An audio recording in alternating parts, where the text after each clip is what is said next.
Greetings to my pizza peepads who are watching this video, and today at the Spotlight of the Reviewing Station, we're going to be taking a look at quite a surprise. Actually, I'm not late to the game video review here, believe it or not. Yes, it is none other than NECA's latest offering on the Aliens wave, which is the Aliens Ultimate Edition Xenomorph. Blue, pretty much. Right. So, anyway, let's not waste time. Let's go ahead and get to the packaging. As per take of every single video review, I can't even reach it. Bear with me 1 second. There we go. So, as you can see, we've got aliens. Very nice, very cool picture of the Xenomorph up in your face, just the way I love things. Down below that, we have Ultimate Edition. On the top of the packaging here, it says aliens ages 17 and up. Warning, choking hazard. On the bottom of the box, we have some licensing here and there. 20th Century Fox, and apparently this came out in 2017. Not to forget to give credit where credit is due. Here is everyone that worked on this said figure, from its packaging to the actual figure itself. On the right side of the packaging, and here we got some basic stuff to take a look at. It's basically the same dealio on the left side of the packaging, only it's upside down this time around. Taking a look at the back of the packaging, here it says aliens once again, with the Xenomorph popping right out. We got a brief bio of the Xenomorph itself. If you want to pause the view and read it, be my guest. Actually getting done reading this, I have to correct myself. This has nothing to do with the Xenomorph. It's basically about Ripley. Right.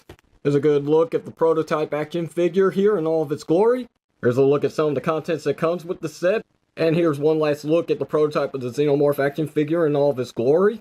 And of course, with this being the Ultimate Series action figure off of NECA's Ultimate Series, of course we have an open flap here, which unveils once again the prototype of the action figure, which looks really good. The figure would be on this side here if I had still left it in the package, but I was saving a little bit of time. But one thing I will do is check out what's on the back. Come out of there. Well, apparently this thing's stuck. And what you see here is pretty much the backdrop to the inside of the packaging, which is showing off the inside of the base, where the Xenomorphs were attacking the Colonial Marines. It's not very sharp, but hey, it was the time. What are you going to do, right? Still, nice displayable option for your action figure. If you want to, it's your choice. Taking a look at the action figure finally, and you can see that this is a pretty tall figure. It's definitely up in scale with their actual Colonial Marine action figures, which I do appreciate, those being 7-inch figures and this pretty much being a giant size figure in comparisons. Let's get up close to some of this detail that the Xenomorph has to offer. NECA did a spectacular job with the blackwashing, or should I say the blue washing, or is it the blackwashing? I don't know which one's the actual color of the plastic, you decide. We got a little bit of some smudging right here with some silver paint. Not entirely sure how that happens since the teeth are way down here. I can see the jaw does open and close, which is very nice, and if you actually work the inner jaw, you can actually get it to come out, if you had fingernails, that is. Ah, come on, work with me here. There we go. And as you can see, the inner jaw does have a little bit of some movement here and there. Well, it's actually a lot harder to get the jaw to go back inside where it belongs. Wow, that's hard to fight. Taking a more in-depth look at the details on the Xenomorph figure, it is as accurate as it can come from the actual costume used in the movie, which is very nice. As you can see, the tail is nicely detailed, so is the back, the spine here. You can see the tubes on the back here are very nicely detailed as well. Some of the bits on the figure does have some actual wires inside, but I'm not so sure about these tube sections. I think this is all just solid rubber material here. So you might be able to get a little flex out of them, but I think you're just stressing the rubber. You may have also noticed that this piece came off. This is actually individually packaged inside the box, so it does come apart very easily, but you can simply just pop that right back into place there, and no harm, no foul, right? Then a good look at that very nice shiny silver paint that was used for the fingernails, which looks very beautiful on this figure. This side too. Once again, the teeth are nicely painted as well, and so is the inner jaw, which is something they didn't have to do, but I'm glad they did. The overall quality on my Xenomorph action figure could be a hit or miss here. Some areas are pretty tight, other areas are very loose, and I've tried working with the head here, And honestly, I have gotten it a little tighter than it originally was, but you can see we still have a little bit of some floppiness here. It's actually a flat peg that's keeping this head in place here, so it does have a little bit of a sliding feature, which I'm sure is part of the articulation anyway. That's what the design is based for, I guess. The swivel cut above the elbow section was actually very loose on my figure, so I used a blow dryer to remove the joints and glue them down just a little bit with brush-on super glue to thicken the joints' tightness, and it worked pretty good as far as I'm concerned here. It doesn't seem to be coming loose anytime soon. The legs on my Xenomorph do get tight in some areas, like going up about 90 degrees here. It'll stay in its right position, but having said that, it is pretty loose when it's in a normal A stance position, and that's a bit unfortunate, and there's really not much that can be done about that.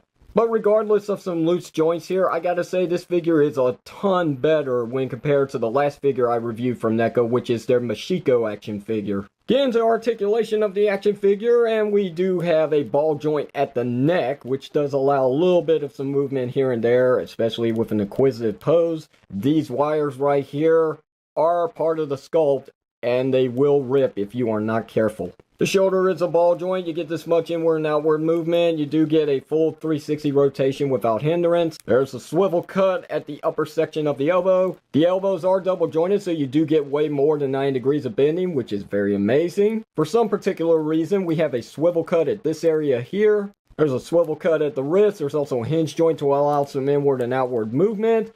The fingers have a hinge joint as well, so you can get a little bit of some extra posing here, like gripping the necks of the Colonial Marines. The torso section is very nicely ball jointed. As you can see, you can get a lot of flex with this warrior figure. There's nothing at the waist but going down to the hips, and we do have your universal joint with this much kicking forward and this much going back, which is pretty good. And believe it or not, you do get a full JCVD split, so there's your seal quality, people. Quite amazing with a Xenomorph.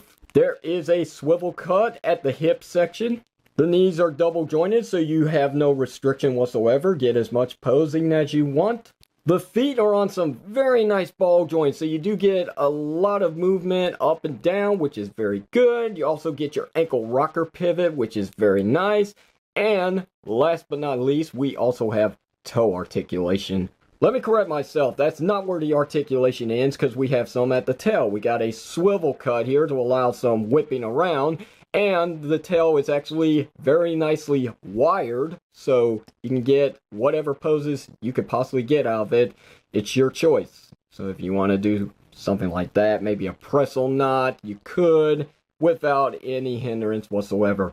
Amazing. The best part about the tail is that it does act like a tripod here. It's very rubber, but it's not going anywhere, and it holds up the figure's weight perfectly. Yeah, superhero landing! Moving into the scale comparisons of the video review, let's dare to compare with NECA's Ultimate T-800 action figure, NECA's Predator Machiko action figure, NECA's 7-inch Raphael action figure. And that's not all. Here's NECA's 7-inch Michael Keaton Batman, Mattel's 6-inch Halo Universe Master Chief action figure, Studio Series Voyager Class Megatron, Storm Collectibles Mortal Kombat Goro, and Jakks Pacific's World Nintendo 6-inch action figure Bowser. This figure also does include some very nice accessories, so let's get to it. Taking a look at the Hive Egg at first, this looks really good. I like the details on it. The blackwashing is a nice touch. We got some slime going on here for the opening compartment of the egg itself, which is also a nice touch. You would see that definitely in the movie. You can see the inside here is pretty hollow, but hey, that's where you would house the face hugger that comes with it, right? Unfortunately, this isn't the version of the Hive Egg that can actually launch the face hugger into your face, but still, it's a nice touch, even if it is solid plastic. As you can see, the bottom of the egg is actually flat here, so it does balance very nicely on any stand, which is very good. And taking a look at the face hugger now, as you can see, it's also a very cool looking piece, and it's pretty accurate to what it looks like in the movie, that very creepy looking hand slash spider thing. As you can see, there's the bottom section of it where it pretty much plugs into anybody's mouth and, you know, lays eggs in you. The tail is a very nice piece here, and it does have some very nice articulation, as it is also a bendy wire, which is installed inside. So if you wanted to, you could put it in a loop, or as I said, maybe even a pretzel knot. Here's also the start of the Xenomorph in its birth form, which as you can see, it's in that worm design here, which has got its very tiny little hands right there that don't do anything. It's pretty much a solid bit of plastic as you would expect, but it's got some nice detail on it.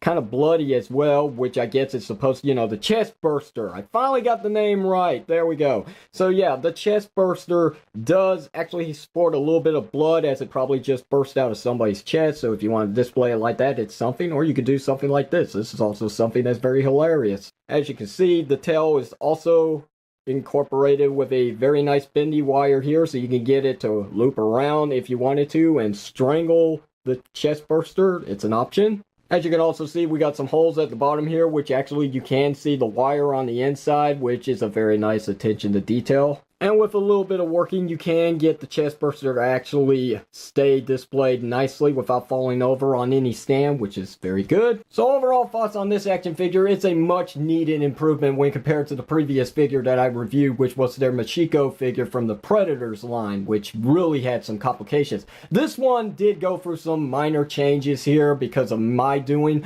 but I think that I've really improved the figure overall when it comes to the quality here. Now, I couldn't fix everything, unfortunately. That's just the way it is, but I will say that this figure does display a lot easier than Machiko does. Without any hindrance whatsoever to any of the joints here, I can get this figure in many poses that I want without any reason being. Maybe the tail giving out and the figure falling on its back. That hasn't happened yet, which I'm very impressed. And as you can see by these photos here, I'm having a lot of fun with this figure. And it's gotten me so hyped that I really can't wait until I receive my Queen action figure, which I finally have taken the liberty of purchasing, even though that's 4 years in the making here. Now again, be forewarned that the quality on your figure could vary. But overall, I think the really nice spots that NECA has to offer here with the paint job and the articulation is enough to make up and hide the fact that the figure does lack in some quality joints here. It's not going to be a problem with everybody's figure, but in the case of this review, it happened to my figure. But I am really liking what NECA has to offer so far out of this Ultimate series, and I definitely want to check out more that's to come.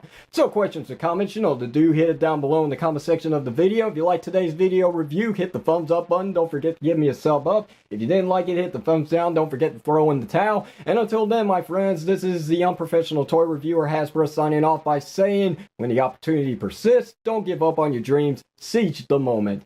Thanks for watching.